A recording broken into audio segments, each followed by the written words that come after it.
Bom dia, pessoal. Bom dia, Li, querida. Que bom que você está aqui. Está aqui conosco a Fê e daqui a pouco entra o Luiz também. A dinâmica tem sido assim. A gente faz essa respiração que a gente acabou de fazer, né, para aterrar, para chegar. Depois o Lu fala do céu do dia, mas talvez ele fale no final. Vamos ver como vai rolar aqui as coisas. E aí a gente faz a leitura do capítulo junto mesmo. A gente lê em voz alta, né? E depois a gente debate o que foi lido. Eu vou projetar aqui para a gente ler na tela. A gente já está no momento da perseguição e tentativa de se ocultar. Hoje vai ser legal, que a gente vai desembaraçar o esqueleto. Quem não ouviu o conto ainda, não tem problema. Depois pode ir lá no grupo. Eu mandei um link de um Spotify que só tem o conto. Então, quem tiver curiosidade, depois volta lá para escutar, tá bom? Mas, de qualquer forma, vai dar para acompanhar aqui numa boa, tá? Então, vamos lá. Bom, eu começo, leio 2 parágrafos, e aí depois pode ser a Fê. E Lili, você vai conseguir ler ou você quer só escutar, meu amor? Eu vou só escutar, Sarinha. Tô indo pro Tá, trabalho, tô no trânsito. ótimo. Beleza. Então vamos Entendi, eu e a Li. Fê. Quando o Lu entrar, ele também ajuda a gente aqui na leitura, cada um 2 parágrafos, tá bom? Então vamos lá. A perseguição e a tentativa de se ocultar. A natureza da morte tem o estranho hábito de surgir, nos casos de amor, exatamente no instante em que temos a sensação de ter conquistado alguém, exatamente quando sentimos que fisgamos um peixe grande. É então que a natureza da vida, morte e vida vem à tona e deixa todo mundo apavorado. É nesse estágio que se desenvolve mais o pensamento tortuoso a respeito dos motivos pelos quais o amor não pode, não deve e não vai dar certo para qualquer das partes interessadas. É nesse estágio que as pessoas se enfurnam na toca. Trata-se de um esforço para se tornar invisível. Invisível ao parceiro? Não. Invisível à mulher esqueleto. É esse o objetivo real de toda essa correria, a procura de um lugar para se esconder. No entanto, como estamos vendo, não há nenhum lugar onde possamos nos esconder. A psique racional vai pescar à procura de algo que seja profundo, e não só fisga o que procurava, mas fica tão assustada que mal pode tolerar. Os amantes têm uma sensação de que algo os persegue.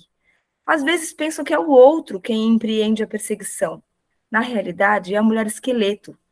No início, quando estamos aprendendo a amar de verdade, não compreendemos bem muitas coisas.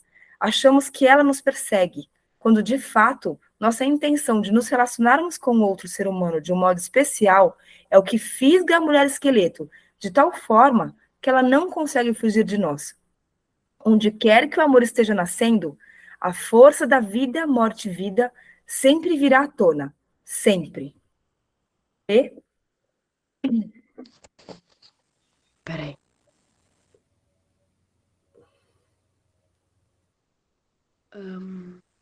Portanto, aqui está o pescador e a mulher esqueleto, completamente enredados um no outro.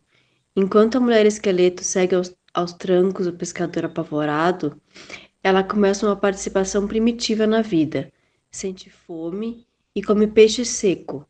Mais tarde, quando ela se aproxima ainda mais da vida, ela sacia sua sede com a lágrima do pescador. Vemos esse estranho fenômeno em todos os casos de amor. Quanto mais ele corre, maior velocidade ela alcança. Quando um parceiro ou outro tenta fugir do relacionamento, esse relacionamento paradoxalmente recebe mais vida. Quanto mais vida é gerada, mais assustado fica o pescador. E quanto mais ele corre, mais vida se cria. Esse fenômeno é um dos principais tragicomédias da vida. Uma pessoa vivendo uma situação semelhante sonhou que conhecia uma mulher, amante, cujo corpo macio se abria como um armário. Dentro do corpo havia embriões pulsantes e reluzentes, adagas em prateleiras gotejando sangue e sacos repletos com o primeiro verde da primavera. Foi concebido um longo silêncio e essa pessoa, pois esse foi um sonho com a natureza da vida, morte e vida. Esses vislumbres... Ai, peraí, perdi. Ah, tá Deixa eu aqui. continuar daqui, Fê. Tá. Esses vislumbres no interior da mulher esqueleto fazem com que os aprendizes do amor peguem suas varas de pescar e saiam por aí a toda, esforçando-se para se distanciar dela o máximo possível. A mulher esqueleto é imensa e misteriosa. Sua luminosidade é deslumbrante. Em termos psíquicos, ela se estende de um horizonte ao outro e desde o céu até o inferno. Ela é grande demais para se abraçar. Mesmo assim, não é de surpreender que as pessoas corram para abraçá-la. O que se teme pode fortalecer, pode curar. A fase de correr, de se esconder, é o período no qual os amantes tentam racionalizar seus medos dos ciclos de amor, da vida, morte e vida. Eles dizem: posso me dar melhor com outra pessoa. Não quero renunciar a meu. Coloque o que quiser aqui, né? Não quero mudar minha vida. Não quero encarar minhas feridas, nem as de ninguém mais. Ainda não estou pronto. Ou ainda, não quero ser transformado, sem primeiro saber nos ínfimos detalhes como vou ficar ou me sentir depois. Fê.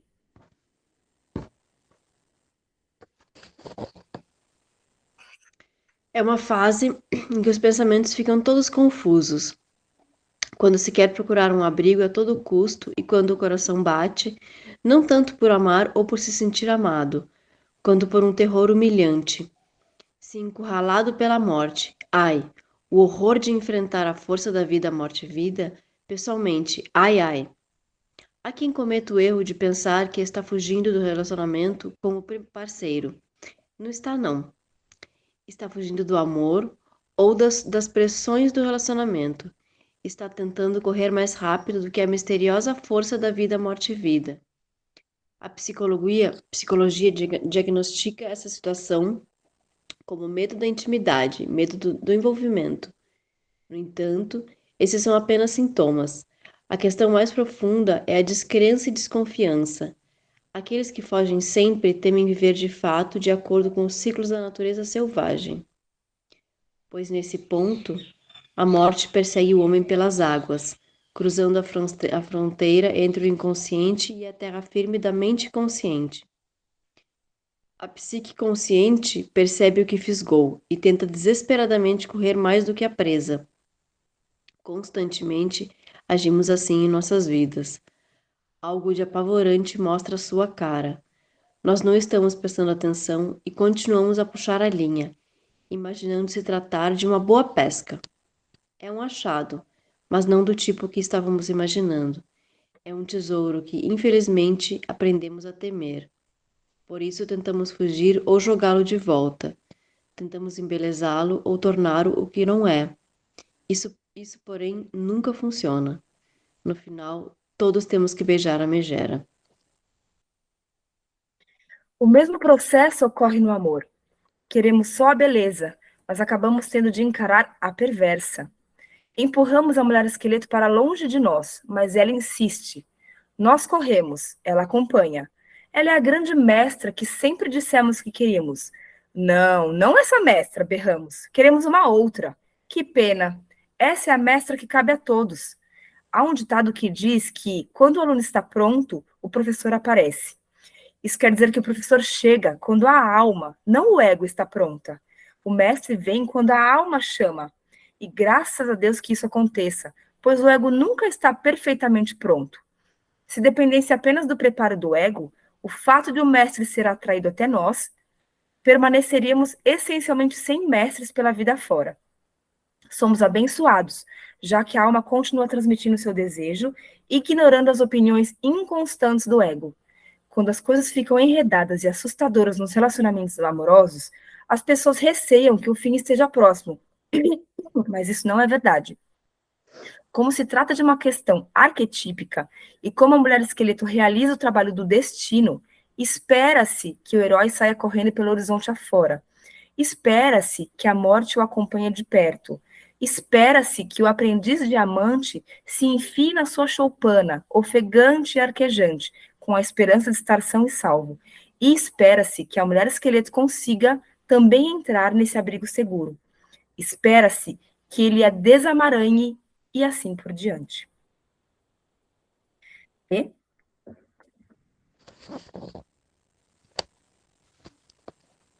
Nos namoros modernos, a ideia de dar um tempo é semelhante ao pequeno iglu do pescador, lugar onde ele se sente em segurança.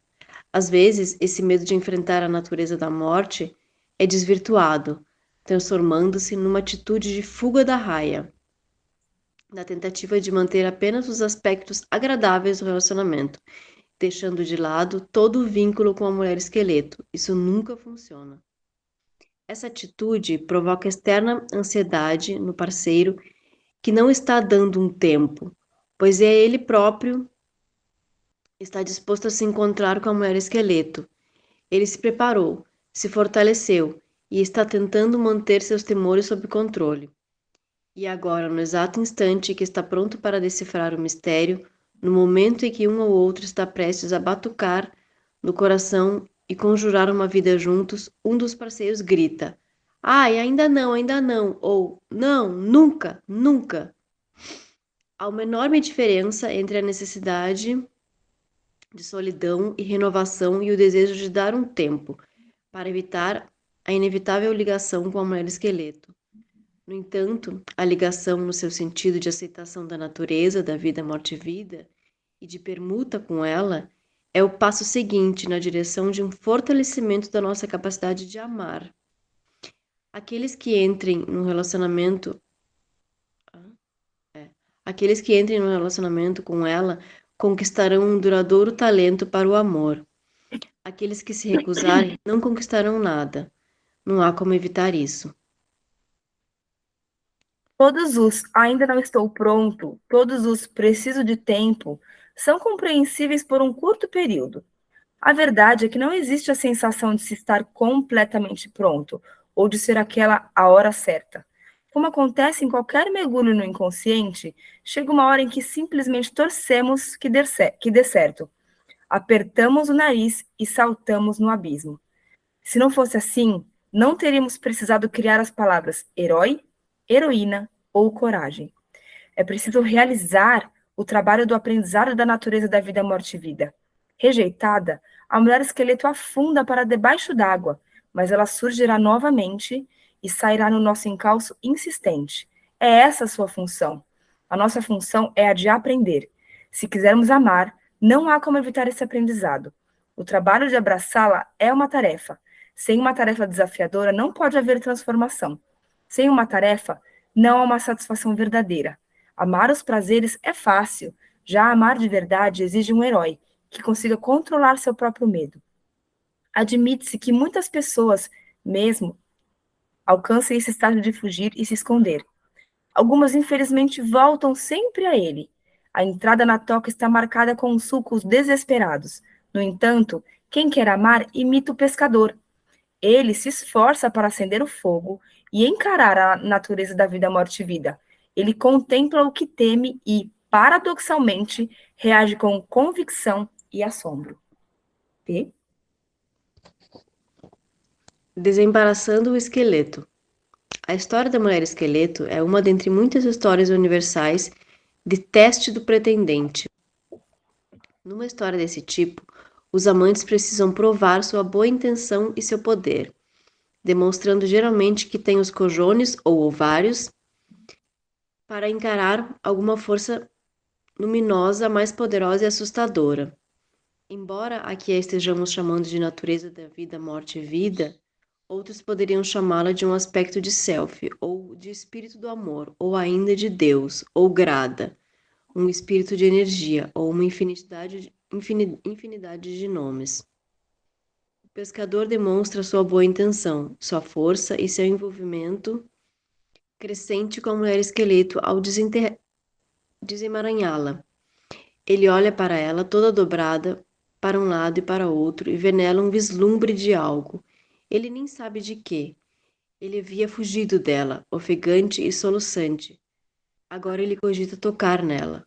Só por existir, ela de algum modo está tocando o coração do pescador. Quando compreendemos a solidão da natureza da vida, morte e vida, que é constantemente rejeitada, embora não por sua culpa, então talvez possamos nos sentir tocados pelo seu sofrimento. Se for o amor que estamos nos dedicando, muito embora nos sintamos apreensivos ou assustados, estaremos dispostos a desembaraçar a linha dos ossos da natureza da morte. Estaremos dispostos a ver como tudo isso vai funcionar junto. Estaremos dispostos a tocar o não belo no outro e em nós mesmos. Oculto nesse desafio está um teste de inteligência do self. Ele se encontra, em termos mais claros, nos contos em que o belo assume a aparência do feio com o objetivo de pôr à prova a personalidade de alguém. Boa. Lu, você chegou, quer continuar? Quer ler? Eu vou tentar aqui, tá? Tá bem pequeno para mim, vou tentar. Tá. Na história, diamantes, rubis e pérolas, uma enteada bondosa,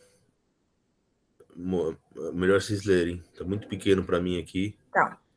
Não tô Na conseguindo. história Diamantes, Rubis e Pérolas, uma enteada bondosa, porém maltratada, puxa água do poço para um desconhecido rico e recebe a recompensa de verter diamantes, rubis e pérolas da boca quando fala. A madrasta manda que suas filhas preguiçosas fiquem junto ao mesmo poço e atendam ao rico desconhecido. Dessa vez, porém, aparece uma desconhecida esfarrapada. Quando ela implora por um caneco d'água, as filhas perversas se negam altivamente. A desconhecida as recompensa, fazendo com que cobras, sapos e lagartos caiam das suas bocas para todo sempre. Na justiça dos contos de fadas, assim como na psique profunda, a gentileza no trato com aquilo que pareça inferior é recompensada pelo bem, e a recusa a fazer o bem a quem não é belo é censurada e castigada. O mesmo ocorre nos importantes estados emocionais, como no amor. Quando nos superamos para tocar o não belo, somos recompensados. Quando desfazemos do não belo, somos isolados da vida e deixados desamparados. Para alguns, é mais fácil ter pensamentos mais elevados, mais belos e tocar aquilo que decididamente nos transcende, do que tocar, ajudar e apoiar o que não é tão positivo. Ainda mais, como a história ilustra, é fácil rejeitar o não belo e ainda ter uma sensação enganosa de correção. É esse o problema de amor no trato com a mulher esqueleto. Pode ir, Fê?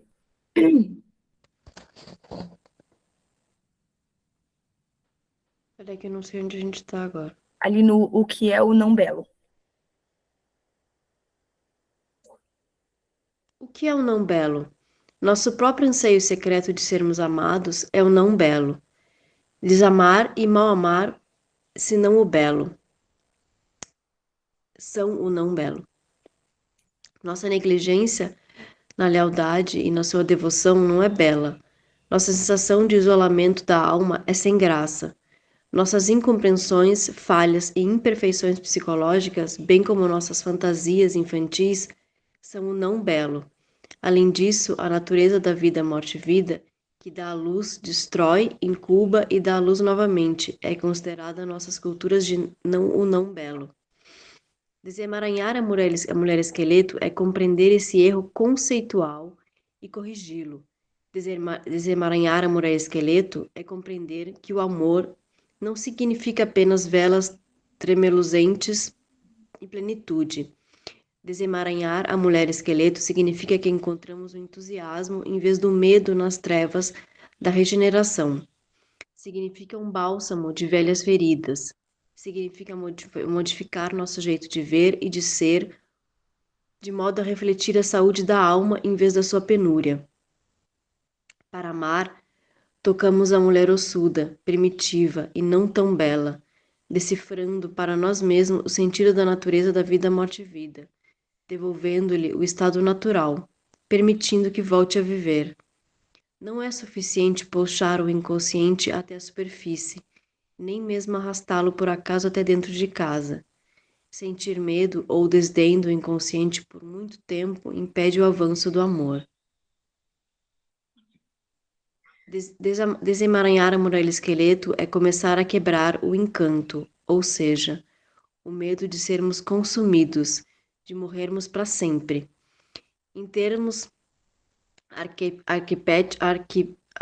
arquétipicos, desemaranhar algo é compreender uma descida, seguir por um labirinto, penetrar no mundo subterrâneo ou no lugar em que as coisas são relevadas de uma forma inteiramente nova, ser capaz de acompanhar um processo complexo. Nos contos de fadas, soltar a faixa, desfazer o nó, desamarrar e desenredar representa começar a enfrentar, a entender algo, a entender suas aplicações e uso, a se tornar um mago, uma alma sábia. Quando o pescador solta a mulher esqueleto, ele começa a ter conhecimento prático das articulações da vida e da morte. O esqueleto é uma excelente imagem para a natureza da vida, morte e vida. Como imagem psíquica, o esqueleto é composto de centenas de peças compridas e redondas, grandes e pequenas, de formato estranho, em permanente relação harmoniosa umas com as outras. Quando um osso gira, os restantes giram, mesmo que de modo imperceptível. Os ciclos da vida, morte e vida são exatamente assim. Quando a vida se movimenta, os ossos da morte também se movimentam em solidariedade. Quando a morte se movimenta, os ossos da vida também a seguem. Hoje a gente vai só até aqui, tá? Tá bom. Deixa eu só terminar de anotar umas coisas aqui. Vou parar de compartilhar, para a gente agora se ver e discutir o que a gente leu. A gente acaba no meio do capítulo, né? Esse sim, é o único que não tem uma quebra de capítulo ali. Os outros acaba tudo num subcapítulo. Vamos respirar para a gente internalizar, né, esse conteúdo. E vamos começar a discuti-lo.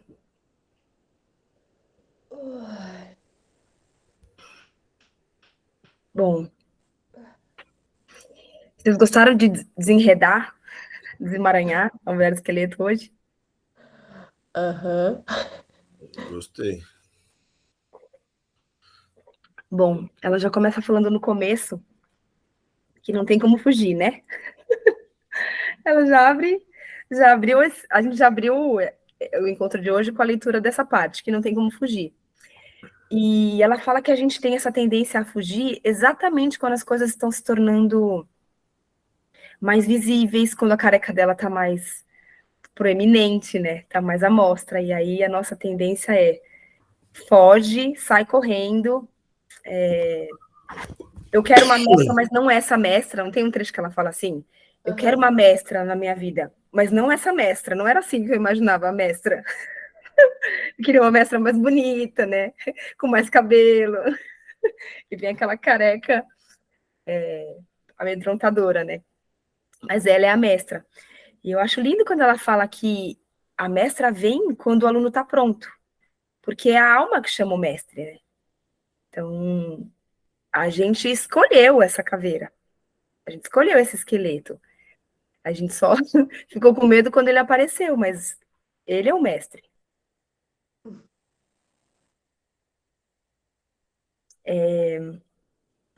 Bom, ela fala que não tem como fugir e que onde quer que o amor esteja nascendo, sempre vai ter esse fenômeno da vida, morte e vida. Sempre. Ela frisa esse sempre, né?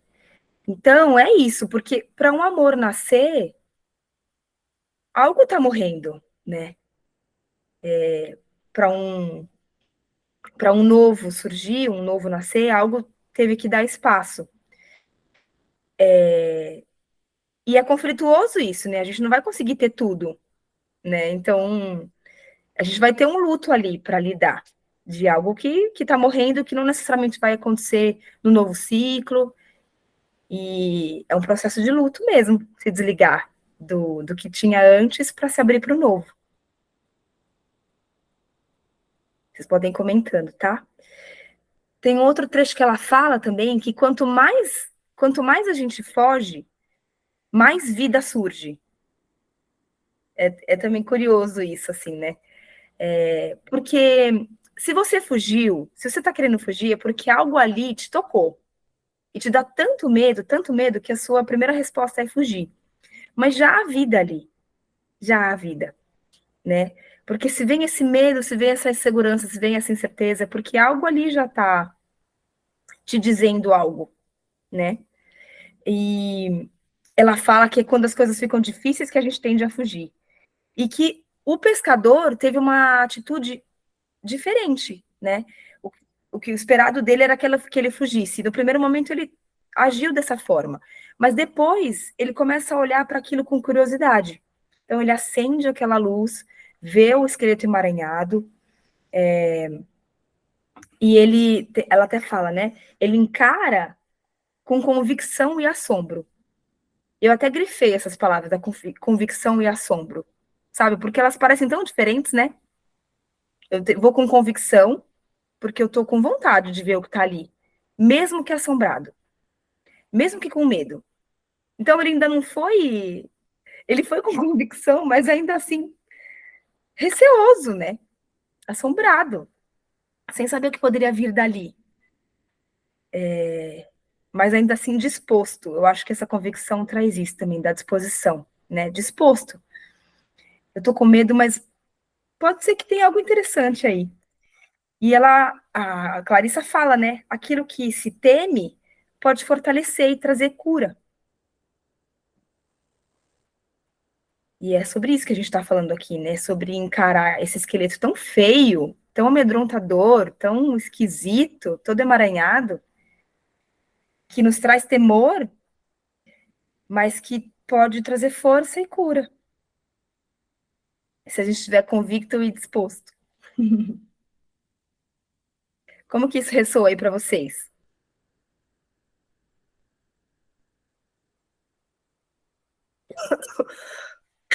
Desculpa. Ai, não sei. Eu fiquei pensando nos términos dos meus últimos relacionamentos. Fiquei em dúvida agora se era a hora de terminar ou se era a hora de encarar o esqueleto. E eu não sei responder. Sabe o que eu acho, Fê, que não tem certo e errado, sabe? Eu e Lu, a gente conversa sobre isso, assim, né? Sobre o que a gente deu conta na época, sabe? Porque eu também já me fiz essa pergunta. Será que eu tinha que ter desemaranhado mais o esqueleto? E talvez sim, talvez não. Mas o fato é que o que eu dei conta naquela época foi isso. Foi o que aconteceu. Foi o que tá posto, sabe? E tá tudo bem. Tá tudo bem. Porque era isso que eu tinha naquela época. E a gente tá acessando esse conteúdo hoje. Então a gente. Você vê como assim. Sabe o que a gente acabou de falar? De que o mestre vem quando o aluno tá pronto? Sim. Então é isso. A gente tá falando sobre maturidade, sobre transformação, sobre uma nova vida depois de uma morte, sabe? Então, não tem certo e errado, tem o que aconteceu e tem o que o nosso mestre está ensinando agora, sabe? Acho Tem que é coisas que a isso, gente não né? vai conseguir controlar mesmo. Não O- estava pronta para ver com os olhos, né? Nem Sim, com... Bom, eu estava pensando sobre isso também. E eu acho que, exatamente o que a Fê estava falando, eu acho que tem um lugar que a gente sabe. Tipo assim, acho que existe uma natureza que é dúbia no relacionamento. Que é justamente esse processo de vida, morte, vida. Vida, morte, vida. Vida, morte, vida. E acho que tem um momento que isso talvez, quer dizer, em alguns casos, quando não evolui, não tem mais a morte, né? Então a gente acaba vivendo um lugar de querer só buscar vida na coisa, ou de só enxergar a morte, né? Quer dizer, a gente não completa aquele processo de morte. Tava pensando nisso. Eu acho que o problema é quando a gente não consegue completar aquele processo de morte, que depois vem a vida de novo, né? E a gente, quando isso não rola, eu acho que a gente não consegue mais desemaranhar, né? De alguma coisa a gente está enredado naquele processo, numa trama. E isso acontece quando cola uma ferida com a outra, na minha opinião, assim, tipo, colou minha ferida com a ferida do outro, cara, e a gente não consegue olhar para minha ferida mais, nem para a ferida e transformar a minha ferida, eu não saio dali. Aí eu fico vendo o belo, né, chamando a beleza ali o tempo todo, né, vira um romantismo, ou eu fico também vendo só a morte ali, e eu não saio dali, daquele processo. Aí eu acho que é um momento, né? Eu enxergo talvez desse ponto. Eu fiquei pensando nisso, assim, quanto que é a hora, então, né? Porque talvez o texto fala tanto disso, né? Que, que é um momento assim que parece que a gente jamais pode se dar a escolha de se poder separar. Eu acho que é isso. Acho que quando a gente perde essa energia que é dúbia. Vida, morte, vida. Vida, morte, vida. E fica vida, morte, para ali na morte, não consegue dar esse salto. É um ciclo, né? A gente também falou no último encontro de essa dança acontecer, essa dança com o esqueleto, né? Acontecer de todos os lados. Porque se só um dança com o esqueleto, se só um estiver disposto a enxergar a morte, né? O não belo em si, porque às vezes a gente aponta muito não belo no outro e tem muito não belo em nós, né? E se a gente não tiver disposto a olhar o nosso não belo, não tem mais uma dança sincronizada, sabe? Começa a ser uma dança descompassada. E eu acho que a gente sente quando não tem mais como desemaranhar esse esqueleto. Então, não acho que a gente tem que ter essa culpa, assim, sabe? Por não ter insistido, né? Não ter tido convicção para desemaranhar o esqueleto. Porque às vezes a gente tentou várias vezes desemaranhar o esqueleto e, enfim, a gente sabe quando não dava mais, entendeu? Pelo menos não naquele momento, entende? Então acho que a história insiste, né, para que a gente fique desemaranhe o esqueleto. A gente pode ter tentado várias vezes, mas a gente sabe por que que continua emaranhado, por que que a morte não gerou vida, não pelo menos naquele lugar, naquele momento. Sabe algo que também me chama atenção, assim, nesse capítulo, assim, que fala assim, né? O professor só chega quando o aluno tá pronto, né? Só chega dessa forma, assim. Mas, ao mesmo tempo, o professor é uma mulher de esqueleto, no capítulo. E essa mulher de esqueleto, ela também não tem a forma. Ela ainda não tem forma. Ela vai estar construindo essa forma. Eu acho que o barato da gente não querer controlar esse processo, aceitar, né? Com a coragem, né? E também, eu diria até com humildade também. Assim, humildade de saber quem eu sou, né? E qual é a minha limitação. Eu acho que isso é o mais legal, assim. Eu acho que e é isso que vai talvez ir dando forma, ir dando forma, ir dando forma. E quanto mais eu entender qual é a forma desse professor, né? Acho que mais eu vou ter essa capacidade de me renovar, de me amar e de me transformar, né? É isso que eu pensei, assim. Falei, nossa, mas o professor também não tá pronto, né? Não tem forma, né? Esse aprendizado não tem forma. Sim, bonito isso que você trouxe, que não tem forma. E que ele vai tomando forma com uma dedicação e um tempo ali, né? Li, você levantou a mão, fala, querida. Oi, gente, bom dia. Agora eu cheguei aqui, Boa. consigo ficar até às 8. Primeiro, gratidão por esses encontros. Estou escutando, quando eu não consegui participar, eu escutei os vídeos. Maravilhoso, né? Faz uma abertura do nosso coração, importante aí nessa época. E aí eu quis retribuir um pouquinho porque, não sei, eu vejo bastante esse medo, né, que a gente tem quando encontra com essa mulher esqueleto, porque muitas vezes a gente encontrou o nosso amor próprio, o nosso ser, a nossa essência. Sabe quando o aluno está pronto? Eu vi mais ou menos nesse sentido. O aluno está pronto porque ele se encontrou, ele está inteiro. E aí, quando ele encontra uma pessoa, né, um relacionamento, quando dá de cara com essa mulher esqueleto, ele vai ter que agora ficar pronto junto com o outro, né? E eu vejo esse ciclo, né? Que morre e vive, morre e vive, porque é muito fácil se desencontrar, né? Quando na sua ânsia de você querer estar com outra pessoa, você querer agradar, é muito fácil você se desencontrar e morrer de novo para si e depois você se enxergar, né? E querer reviver de novo. Então, esse medo, eu vejo por mim, ele vem muito disso, sabe? Maravilhoso, Lili. Sabe que eu leio esse capítulo e também penso muito no nosso esqueleto, sobre isso, assim, sabe? Sobre o nosso amor próprio, sobre se encontrar. Desculpa. Ela fala isso lá também, né? Tem até um trecho que ela fala que a morte persegue pelas águas. Cara, eu achei isso muito simbólico, porque as águas são os sentimentos, as emoções, né? Então a morte vem por aí, sabe? E eu sinto que a gente se autoconhece quando a gente olha para os nossos sentimentos e emoções, porque aquilo que nos afeta está tentando nos ensinar, que às vezes vem pelo outro, mas é nosso. Então a morte vem pelas águas. E eu sinto que quanto mais a gente se observar nas águas do que nos emociona, né?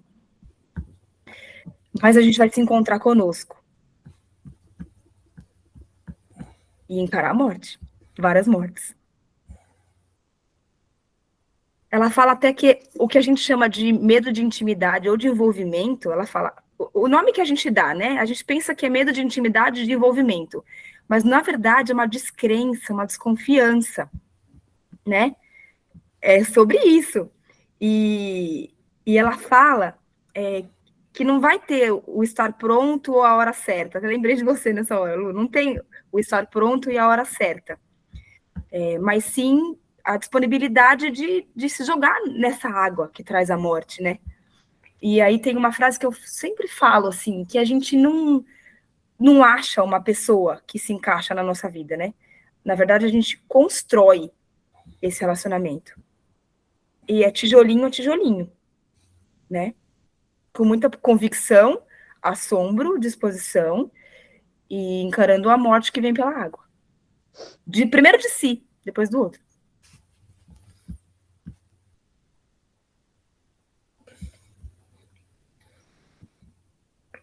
Muito lindo isso.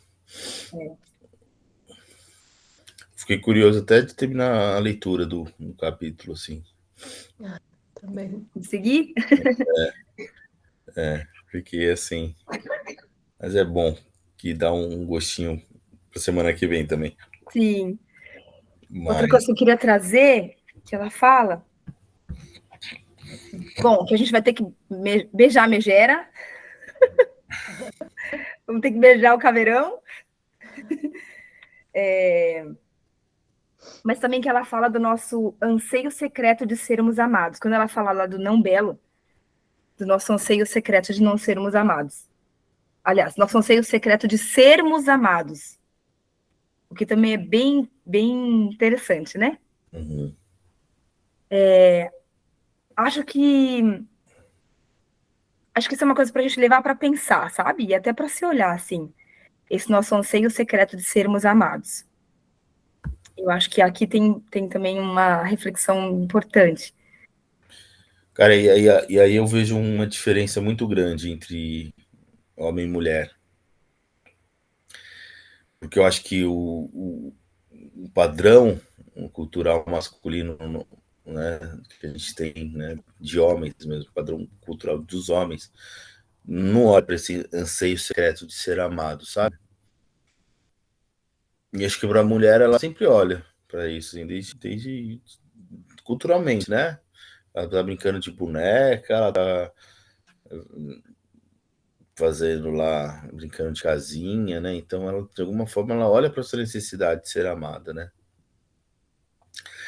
E nós homens, a gente coloca uma barreira assim de que não, eu não tenho necessidade de ser amado, né? Falando culturalmente, né? Não são todos, tem a sua exceção. E ontem eu tive até uma insônia essa noite, sim, perdi até o sono. E eu tava vendo um filme, né? Na qual os homens se relacionavam, uma série, na verdade, os quais os homens se relacionavam, né? E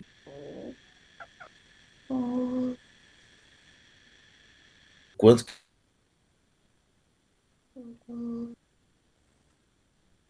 que eles deixavam, tipo, quando chegava a emoção, vinha à tona, aquilo uma brincadeira, vim, sobretudo contra o homem, né? E, sim, Opa, hora da Fê acordar? eu ia acordar. Coloca uma armadura, né, Lu? Pra não É, demonstrar esse afeto, né? né? É verdade. É uma armadura mesmo, assim. Então, toda hora que tinha esse afeto, eu falava, ô idiota, para, idiota, sabe? Ele É, trazia isso aí, né? sim. Né? Eu só quero ler um trecho que eu achei que até essa parte que ela fala do tá pronto, né?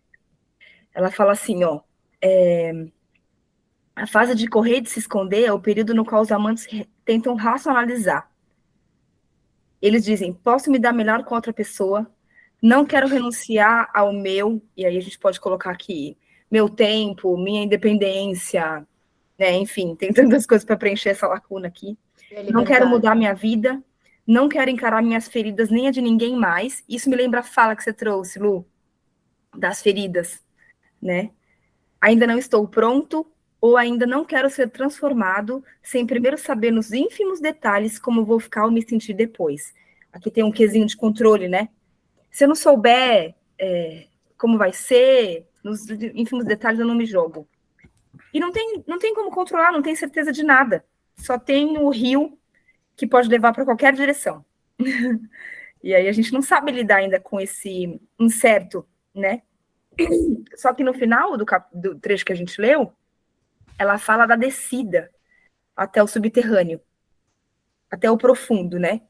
Então, para desemaranhar a mulher esqueleto, tem que ir fundo. E como a Ali trouxe, né? Primeiro em nós, para achar o nosso amor próprio, em nosso esqueleto, para depois a gente poder ter condições de, com interesse, se aprofundar com o outro. Mas demanda essa descida, demanda essa entrada no subterrâneo, esse mergulho fundo, para desemaranhar a mulher esqueleto. E é isso, ela está emaranhada. Então, é um processo que requer paciência mesmo, fio a fio, ponto a ponto, para chegar em um esqueleto bonito, resistente. É.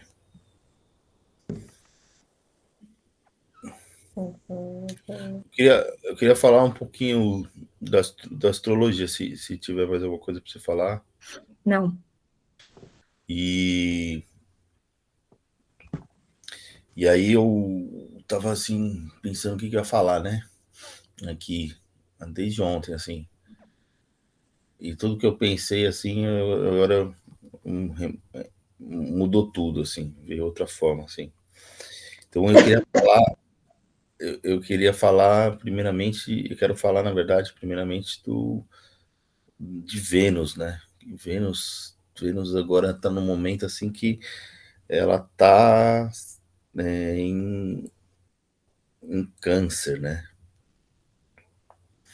E Vênus em câncer, né? Traz para gente um olhar assim para a origem, né? Para o passado. Eu acho que Vênus em câncer é um convite para a gente olhar para a maneira que a gente amou, a maneira que nossos pais amaram, a maneira que a gente idealizou amor quando a gente é criança, né? A ideia de amor assim, aquele amor assim que a gente herdou. Pode ser nosso, pode ser da nossa família, pode ser até social, né? E, e olhando assim para essa parte sombria, né, que câncer me aponta, eu vou para Capricórnio. Capricórnio é a energia de tipo assim do dever, né? Da tarefa a ser cumprida, a energia da persistência, né? A energia do processo, que eu sei que se aquilo eu fizer corretamente, lá no futuro eu vou ter a minha conquista, né? Eu tô falando isso porque, de alguma forma, essa Vênus, ela nos convida. Nos convida, primeiro, a olhar para o passado. E segundo, olhar também para uma dedicação de persistência, né? Uma dedicação de que tudo é um processo e a partir daquilo eu vou colher alguma coisa. Bom, enfim, mas essa Vênus agora ela está em oposição a Plutão nesse momento que a gente está falando aqui, né? E estando em oposição a Plutão, junto com Marte até, também tem um convite assim que eu vou estar num lugar assim de um amor assim que vai buscar essa segurança, né? Porque eu vou acessar essas dores do passado, eu vou buscar um lugar de segurança, mas eu vou ter um convite para totalmente sair dessa zona de conforto. Por mais que eu vá buscar essa segurança, eu vou sentir que alguma coisa não está certa nesse meu sentimento, né? Então é muito parecido com o que a gente vem estudando, assim, eu trouxe hoje o texto, né? É tipo assim, meu, vai ter lá um lugar ali que você vai ter um estranhamento, né? Nesse relacionar. Isso independe se a gente está com alguém ou não, né? Da maneira que a gente se relaciona com as pessoas que a gente expressa o amor, né? Acho que as relações que tem essa intimidade, tem essa entrega, a gente vai sentir isso também. Seja filho, amigos, né? A gente vai ter vivenciar isso. E, e também essa Vênus ela tá em quadratura, né, com Júpiter, né? Então a gente pode olhar também para as nossas relações assim, de alguma forma, e achar que elas não estão nos nutrindo. Mas a pergunta é, por que que eu não estou deixando que essa relação não esteja me nutrindo? O que dentro de mim eu não estou sentindo que está nutrindo? Ou mais até, o que eu estou tão preso ao passado que eu não deixo que isso afete em mim, né? E por último, só para fechar também, senão a gente fica aqui falando bastante sobre essa parte astrológica, e acho que não é objetivo, essa Vênus ela está em trígono com Netuno, que é algo positivo, né? Um trígono de água, né? Uma Vênus em Câncer e um Netuno em Peixes. Aí a gente tem, digamos assim, um presente que nos traz assim uma fé, né? Uma fé de que esse sentimento de amor é o que transcende, é o que me leva para além dessa rotina, desse mundo aqui material, sabe? Então eu acho que a gente tem essas duas energias, assim, né? Nesse momento. Uma, essa fé, eu li até um texto que falava sobre romantismo, né? Desse eixo. Mas eu não colocaria como um romantismo, não, mas eu colocaria sobre uma fé inabalável, sabe? E acho que essa fé inabalável, que ela tá em elementos de água, né? Ela é algo que assim que ela transforma, no sentido de que ela sempre está mudando de forma, entendeu? E acho que isso é o presente que a gente tem nesse momento. O presente de olhar para o passado, de curar várias feridas, de de olhar para mim e falar por que eu não estou deixando, né, crescer, mas e olhar para isso com muita fé, assim, que tudo vai ser transformado. É isso. Que lindo, Lu. Você falou da fé inabalável, né? Isso me lembra da palavra devoção, a fé devocional, né?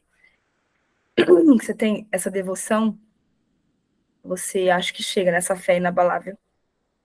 E nessa disciplina e no dever que Capricórnio também fala, né? Você trouxe um ponto sobre não estar sendo nutrido, né? Por algo, por alguém, por algum relacionamento e tal. E eu fiquei pensando o quanto será que esse papel é realmente do outro, assim, né? Porque se eu tô sentindo esse vazio e que o outro não tá me nutrindo, a pergunta acho que é assim, por que eu não tô nutrida? De onde vem esse vazio que eu sinto essa vontade de que o outro nutra, preencha, né? E aí, eu tenho pensado bastante sobre isso, assim, sobre o vazio que nos constitui, e que cada um vai suprir, nutrir, preencher de alguma forma. Alguns com diversos amores, outros com drogas, né, listas e listas, enfim. Outros com bens, então vou sair comprando, sabe? Só que se a gente não olhar para o vazio, a gente vai preencher com coisas que não encaixam, que não, não vão trazer um sentimento de bem-estar. E olha que esse vazio, ele o tempo todo ele volta, né? Então, nada, nem ninguém vai conseguir nutrir. A não ser que a gente olhe para esse vazio e arranje formas internas. E aí é que está o mergulho profundo, sabe? E aí você se abre, você se nutrindo internamente, você se abre para estar com o outro. Que eu nem sei se o outro nutre. Acho que ele não preenche esse vazio, eu acho, sabe? O que vocês acham?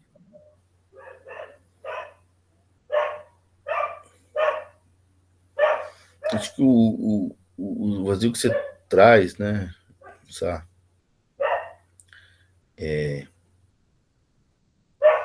às vezes ele não tem nome, tamanho, não tem nada, né? Como você assim, ele não tem forma, né? E acho que o lance é que a gente, de alguma forma, quer controlar esse sentimento, né?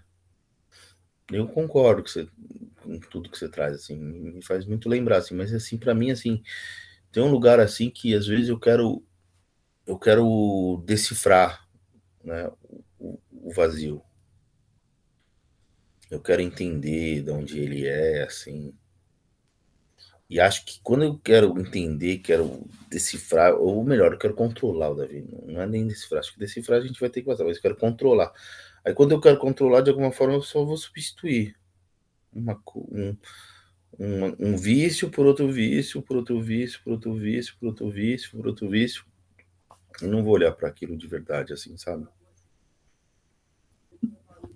Eu acho que eu me sinto tava pensando nisso até essa noite, assim, sabe? Quanto que é simplesmente aceitar que tem um vazio. Eu não sou ele, mas de alguma forma ele me constitui. Exato. Entendeu? Eu não sou ele, eu não sou aquilo, mas ele me constitui, ele faz parte de mim, né? Eu não pensei isso assim. E esse vazio, às vezes, ele é insuportável mesmo. Então a gente quer achar alguém que preencha, algo que preencha. Mas é a história do ficar na água, sabe? Fica na água que traz a morte. Vai ser insuportável, vai ser angustiante, vai ser sem resposta, né? Como você falou, não tem resposta, não tem forma. É um negócio que, sabe, assim, às vezes chega a afogar. Mas fica nessa água. A morte vai vir dali. A morte vem pela água.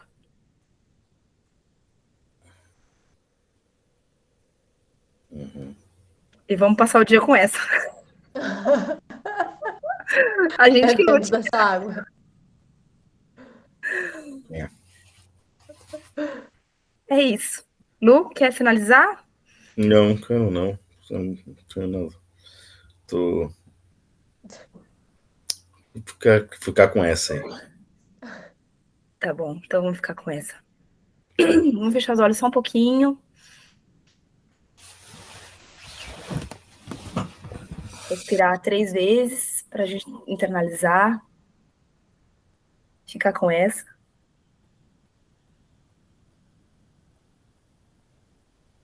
Olhar para esse vazio. Não querer fugir desse esqueleto. Nem esperar que ninguém desemaranhe esse esqueleto para nós. Essa tarefa é nossa. De beijar a megera. Beijar a caveira. Fazer amor com a caveira.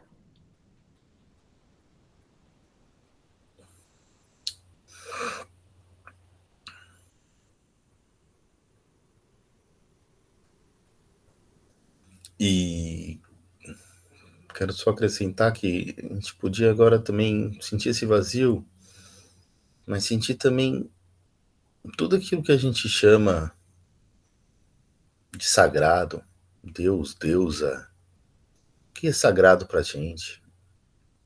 Seja nossos filhos, o que é aquilo que é sagrado, transcende. E colocar, assim, como um aliado pra gente sentir esse vazio, tornando ele mais leve.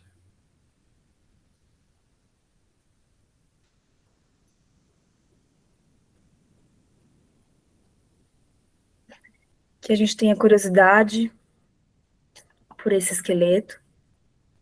Que a gente encare ele com a convicção e o assombro que nós fomos convidados hoje. Que a gente atinja essa fé inabalável, esse amor de devoção por esse esqueleto, que não é o outro, na verdade é o processo. O processo de mergulho em si e de mergulho no outro.